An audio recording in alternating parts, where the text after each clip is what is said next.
Hi everyone, thank you so much for coming tonight. Amanda and I are really excited about being able to help you guys with skin conditions, but mainly acne we're going to be talking about tonight. And first of all, in case anybody doesn't know who I am, my name is Dawn and I have been a beauty therapist for about 30 years. Anyway, and this is Amanda, and she's a nutritionist. Yeah, so you're probably wondering what makes me qualified to stand up here and tell you what to do. I mean, aside from the fact that I'm a little bit of a bossy boots. She is. Yeah, it's because I am a qualified nutritionist, and one of my areas of special interest is skin conditions, along with hormone rebalancing as well. So that's why I'm here. Dawn and I both have personal experience with skin conditions, and we understand how difficult it can be, which is why Dawn's going to start off with teaching about some practical applications. Yeah, so as a beauty therapist, I have felt for a long time now that I feel that I'm not really doing my job 100%, because I am here to help you with the topical side of it, and I've often felt I wish I could do so much more. Then I met Amanda, and she has personally helped me so much with my skin, and I thought, oh, this is the answer. I've got someone I've met who's so knowledgeable. She's personally helped me, and I've seen the results, which has blown me away, by just doing some few simple little things to do with my diet that has helped me so much in the last 4 years. I can't believe the difference. I'm now going about with no plasters on my hands, which really affected me. And again, this is coming to like thinking about people with acne. It is so debilitating. You know, from teenagers, their self-esteem, their confidence, and even women who are men as well, who are older and feeling, why am I still getting acne, or why has this appeared? What can I do? Products alone are not working. So that's when I thought, oh, this is my answer. I need to help people, or we need to help people from the outside and the inside. And what I kind of feel as well, that our skin kind of like, it mirrors what's going on inside us. So for me, being able to help, as I say, on the outside, and Amanda can help in the inside, I feel that this is going to be really beneficial for a lot of you guys here tonight, or being able to go home and help someone who you know is really struggling with this really common skin condition. And also what you find is, like, looking for skincare products, it's so bamboozling. You'll go into shops and you'll see all these beautiful adverts of amazing looking people with perfect skin, and we're here to tell you that just does not happen. That is not real people. They've been airbrushed, they've been touched up, or it's just, you know, you can even be attracted to like the lovely bottles of these things come in, and before you know it, you've spent a fortune on stuff that doesn't really suit your needs, your budget, or your skin type. And I'm a bit of a visual learner, so for me, I think of it as like when I go and buy, like you go and buy a pair of shoes and you see them and you go, holy moly, I've got to have those shoes. They look amazing. And then you buy them, and then you try them on the shop. You think, yeah, they feel okay. Then you go home and you wear them a few times and you go, oh my God, I can only wear them really to the car and to the restaurant, not very far, and that's it. And you're really annoyed at yourself because you spent money on these shoes. You've been looking in my shoe I cupboard know, again, haven't you? I think we're all pretty guilty of that. So I always think skincare can be a bit like that. You can be prescribed something, or you buy something, and then before you know it, you go into your bathroom cupboard and all this stuff just pours out at you, and you think, half of it I've not even tried. Who can relate to that? Yeah, Who's got beauty products everywhere, Yeah. falling out of the cupboard. Yeah, and we're just like, oh no. And for me, being Scottish, and she's actually Welsh, believe it or not, I hate waste, and I hate like not looking after my money and using up stuff that I haven't used. But this is where it gets a little bit more what's the word I'm looking for? Involved, that's the word. You have to really, first of all, have a really good diagnosis and consultation with your skin, because acne isn't just because your skin is you've got too much oil in your skin, or you've not. It can actually be you've not got enough hydration in your skin. It can be like oh God, let me think. It's like, or you feel that it's not for people who have got really dirty skin. That is not the case at all. Who's being made to feel like that? Yeah, Anyone here? that you just You're feel not dirty. washing your face enough, or yeah. It's not just that. It can be your hormone levels. It can be, like I say, the oil content in your skin. It can be ill health. Yeah. It can be your environment, pollution. There's lots of different reasons why people have acne.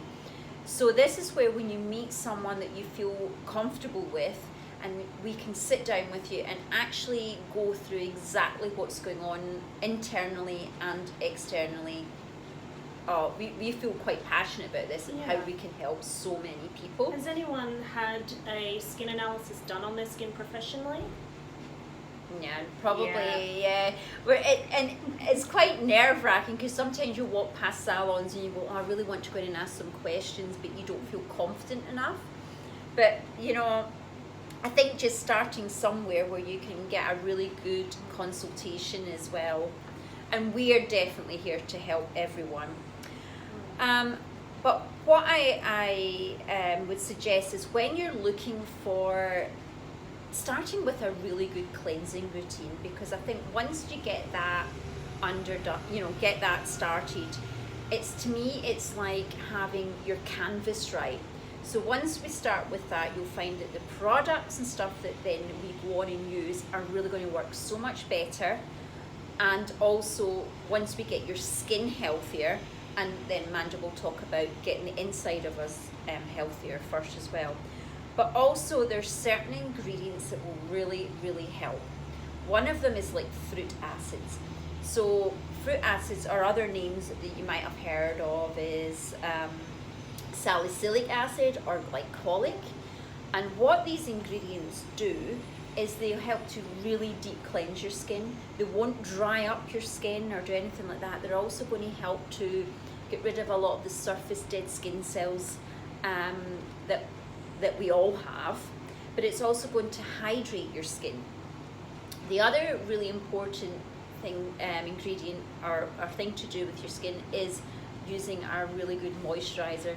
Yes, even for acne, it's very important that when we add moisture, not oil, when we add moisture and water content to the skin, it's going to make it much healthier.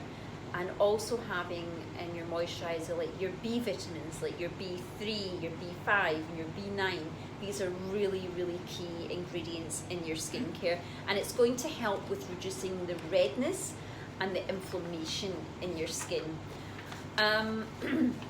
The other thing that I would start off with is also using a product that has zinc in it.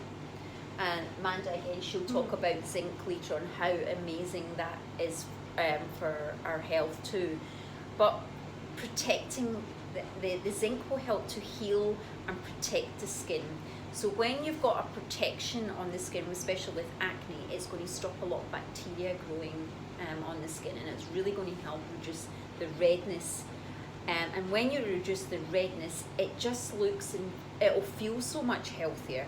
But again, what we've got to remember is when we're buying products and using them, it's going to take, it's not an overnight fix.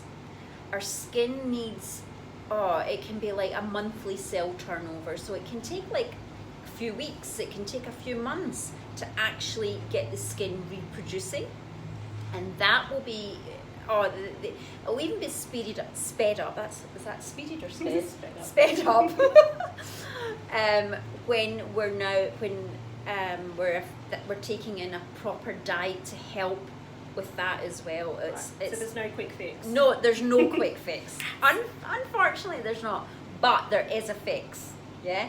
So that you're not then thinking, what I need to do is take all the like really strong medications and stuff like that, because a lot of people don't want to do that. They don't want to be in prescriptions from the doctor and stuff like that for a long time. They want to try and heal, let the body heal itself, because our bodies are amazing.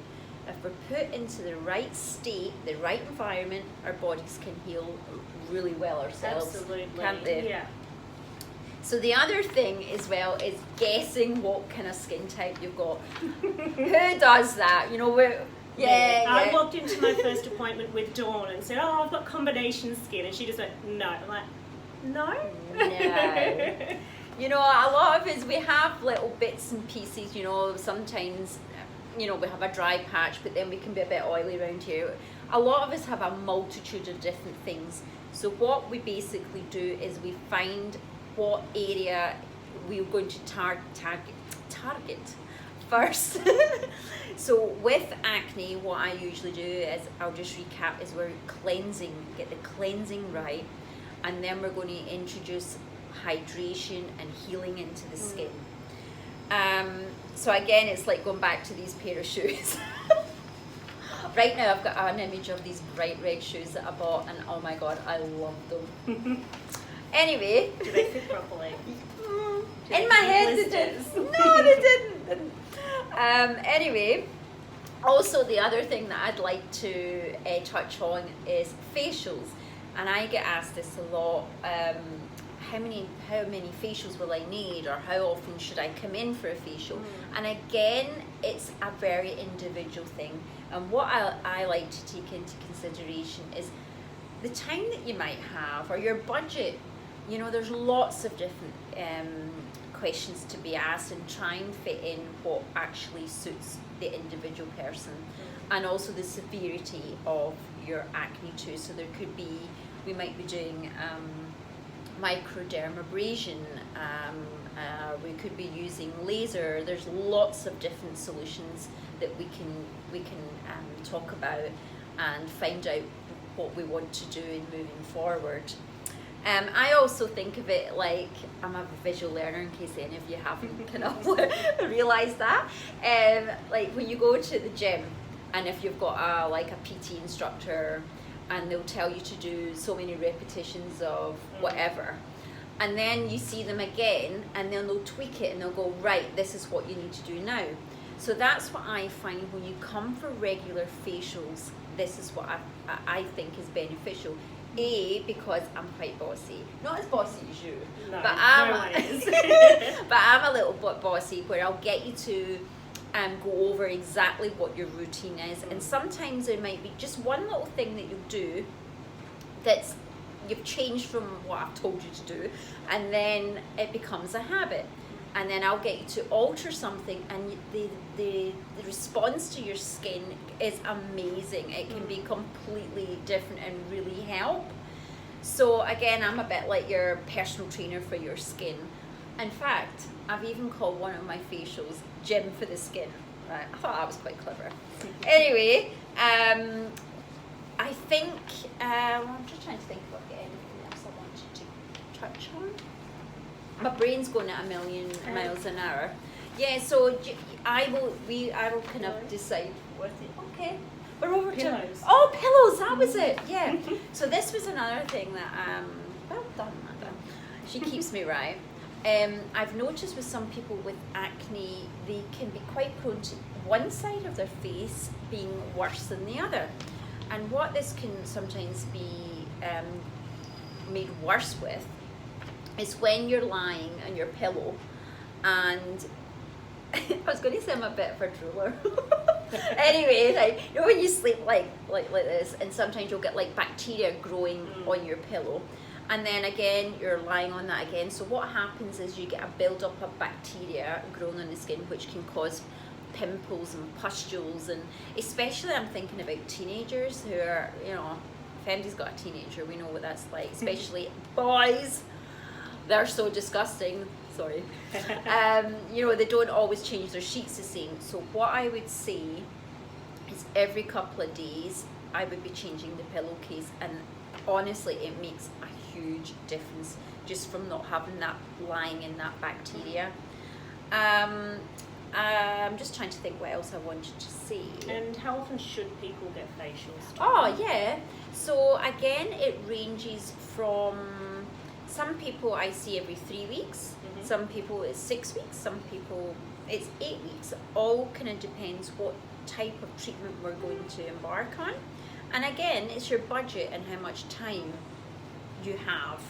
But that's the great thing. For every individual, we sort something out. But it's just so that you guys know that there's help, and there's definitely, there's something we can do. You do not have to suffer, because we have both seen how detrimental it is to people's lives. Acne, you know, it's from acne to acne rosacea to all ages, and because we have personally suffered with different skin conditions and stuff like that, we really want to help you.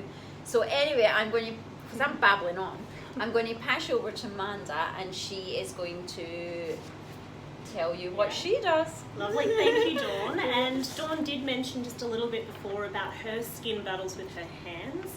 If anyone would like to have a look at the progress that Dawn made in 4 appointments doing nutrition, it is already up on my business Facebook page, which is Grassroots Health. So feel free to jump on, have a bit of a squeeze, and look at the difference that just a few dietary tweaks made.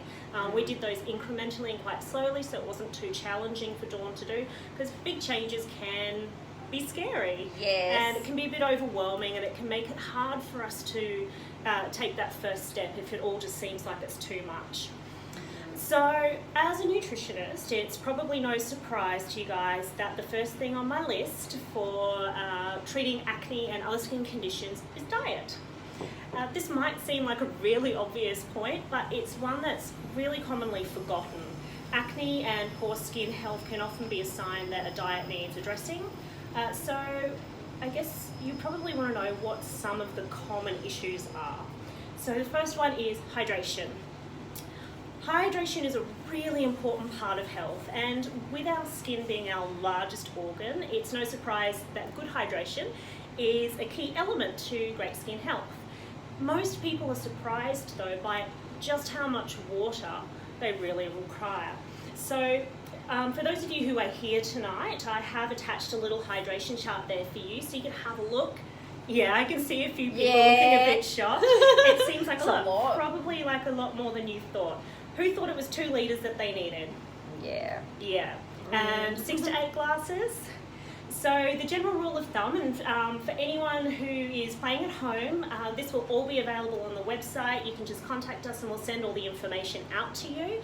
But the way to calculate your daily water intake is your body weight in kilos times 0.035, which is 35 mils per kilo.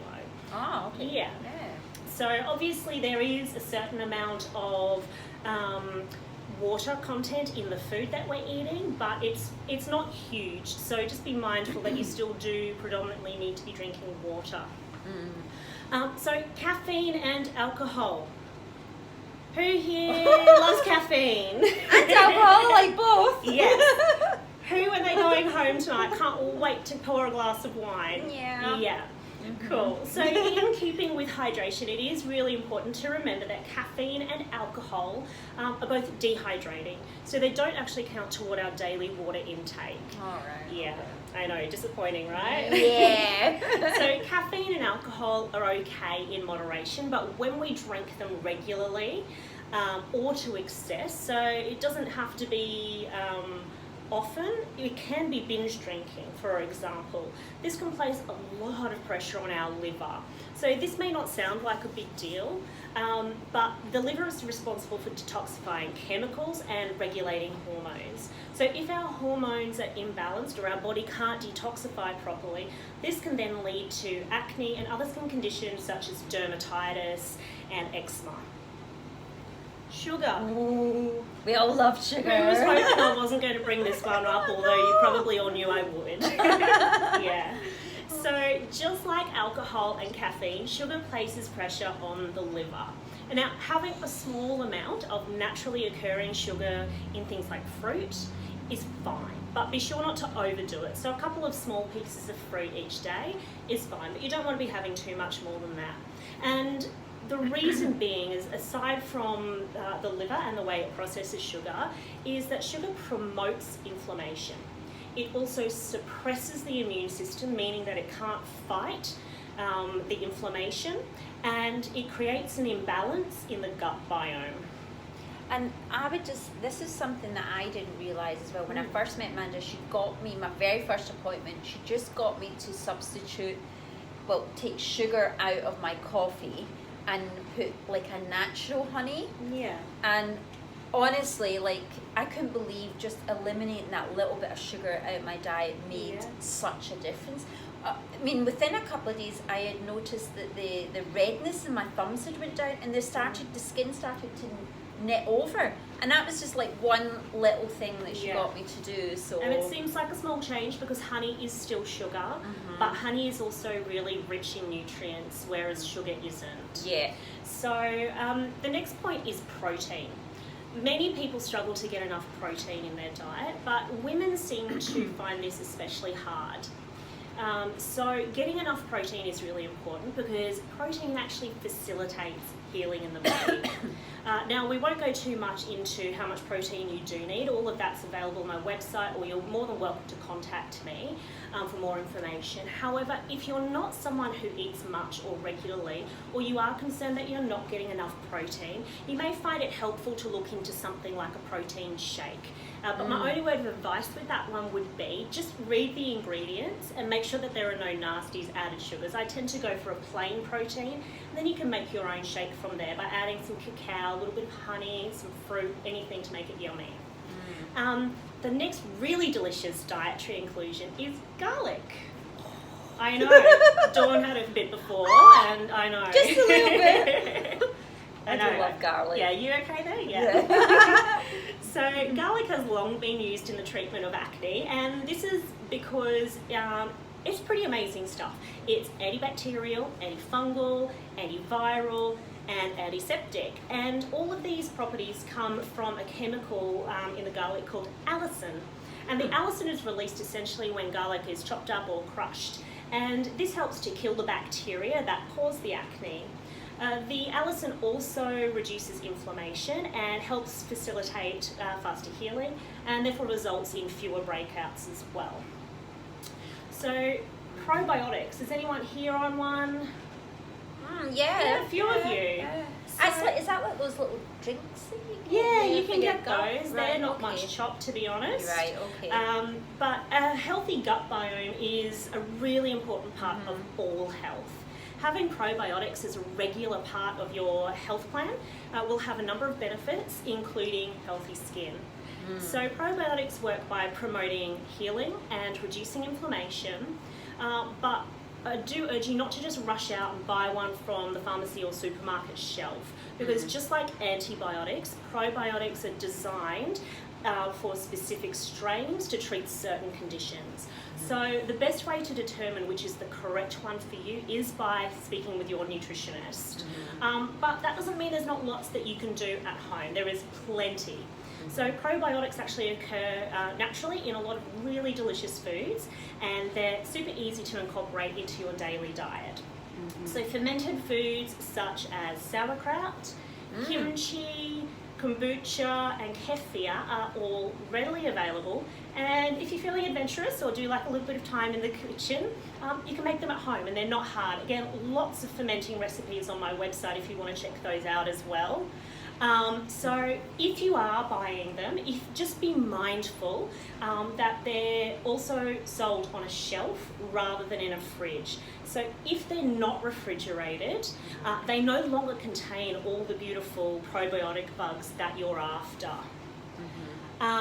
Look for products that state that they need to be kept refrigerated, and always ensure that you use clean utensils to serve them. Now, that might sound a bit obvious, but because they are a live culture, any bacteria on your hands or the utensils that you're using will multiply. I didn't even know that. That's quite amazing. And so obviously we want to be keeping all the good bacteria and not the bad ones. Okay. So because they're delicious, it can be really, really easy to overdo it. Who here has had kombucha? Oh, is that the little drinks? Yeah. Oh, yeah, they're really tasty. And I'm going to bet that everyone here who's had one drank the whole bottle in one sitting. Yeah. You're not meant to. No. So oh my goodness. That's about 5 servings. Yeah, I know. Really? But we're so used to a drink just being Yeah. a serving that we're not always aware of this type of thing. Oh my So goodness. we only need small amounts of probiotic-rich foods so that we limit the likelihood of experiencing die-off. Now, die-off is when the good bugs fight the bad bugs. And I always imagine a little sword fight going on in my gut when I think about this, and the good guys win. Now, this is awesome, but if it happens too quickly because we're having too much, it can have some nasty side effects. So this can include headaches, dry skin, a bit of nausea, and an increase in acne. Obviously, this is all the stuff that we're trying to avoid. So enjoy the beautiful probiotic-rich foods, but just be mindful to moderate your intake on those ones as well. I didn't realise that about Yeah. those drinks because I've never turned it round and really, you just buy it and you drink it. Yeah, because they're Gee. delicious. Yeah. Yeah. I suppose it's even like buying your vitamins and stuff like that. It's like you go into the chemist, again, it's like my shoe thing. and you go in and you just think, oh, I need a vitamin C or I need this or a B complex, Yeah. and you just buy whatever you think. But I had no idea that, They're not all created equal, no, are they? no. And I think we've So- all been guilty of that, just buying off the shelf thing because we've heard that echinacea is good or vitamin Yeah. C is good. And yes, it is, but they're not all created equally. Often there's a lot of additives and stuff like that. So have a chat with your nutritionist, and definitely if you want to buy things over the counter, they can give you some guidance on the appropriate products for that. But sometimes you will need to go with something that is prescribed to you.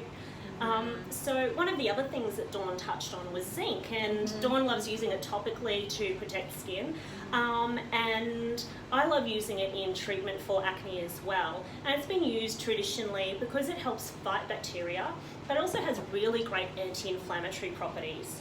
So zinc can also help relieve some of the redness and the irritation that is associated with acne, which is especially great if you suffer from moderate or to severe flare-ups. And it also helps to reduce the appearance of acne scars for a lot of people as well. So some people will find that zinc as a supplement might make them feel nauseated. This is quite common, and taking supplements without considering your full health picture is never a good idea. So have a chat with your nutritionist before jumping on the supplement bandwagon. But in the meantime, there are so many ways that you can include it into your diet through food. So everyone here who has a handout, you'll see there that I've listed some zinc-rich foods for you. And again, you can contact us through the website and we're happy to send this out to you. But they include things like beef and capsicum, oysters, seafood, sunflower seeds, lamb and pumpkin seeds. So you've got quite a variety of things to work with there. Another thing that I didn't realise so much of until you were prescribing me certain minerals was some of them you're meant to take on an empty stomach. Some of them you're meant to take after food. And I was like, God, I've probably been doing this wrong for a long time. And that's honestly because sometimes things work better with food and the way it's carried through the system. Other things you do need an empty stomach. So again, your nutritionist will understand all the ins and outs of how that works, and to make sure it's not going to be contraindicated with any other medications or supplements you might already be taking. So Dawn touched on the fact that hormones also come into play with acne, and this is why we see so many people who are not teenagers still struggling with acne. I must admit that I've It's had... more common. Yeah, really common. I've had a lot of women especially who are in their 30s and 40s, and they come into my clinic and they're really upset. They're like, I shouldn't be going through this. I'm not a teenager. I don't understand why my skin is doing this. And it's because of hormones. So I don't know how many people are aware of this, but one of the key indicators as to what's causing your acne is where it's located. So one of the classic signs of hormonal acne is if it's located around the jaw and chin. Yeah. Interesting, right? So the good news though is that hormones are highly responsive to nutritional treatments, and this can honestly be as simple as a few tweaks to the diet like we did with Dawn, maybe some herbal teas, and possibly a supplement or two if you need that extra little boost. Yeah, definitely. Because I mean, I found like even this week I had a couple of little spots came up on my chin. So it's remembering again do not squeeze them, right? Because I love to pick and squeeze. I'm a beauty therapist. Who finds it hard to yeah, resist? you can't. You're just like, woo. But sorry to interrupt you, but it's just like what you find as well. When you leave your skin alone, it will heal so much quicker than you actually damaging your skin, because then it's going to take longer to recover as well. So sorry to interrupt, I just remembered that one. That's a really good point. So I guess part of that is because the body goes into stress. And you know, when we are stressed, it's not uncommon for us to experience skin flare-ups. So this is because stress lowers the immune system. And we're also channeling all of our healing energy into coping with our stress rather than healing other areas of our body that need attention. So we all experience stress, that's really normal. But practicing things like mindfulness, meditation, yoga, or grounding are some really great ways that we can keep our stress in check. And another point too is to just become aware of acknowledging when you are feeling stressed. This is normal. But once you're aware of it, that's when you can work and move forward with learning to manage that as well. And the last thing that we would love you to know is that dealing with persistent acne, it can really take a toll on your self-esteem. And that often has a flow-on effect to mental health, with people experiencing depression or social anxiety. So just remember that you don't have to do this alone. You're not alone. Dawn and I are absolutely here to give you a hand with that. So feel free to give us a call if you feel that you would like an appointment. If you just need that little bit of extra love and support and a little bit of guidance. We're really good cuddlers, aren't we? We are. We're huggers. So if you feel that you do just need a little bit of help getting your body back into alignment, we'd be more than happy to be there as part of your support team. Thanks so much for coming, guys. Yay! And we're now going to open it up for a bit of a Q&A. Yay! Thanks, guys.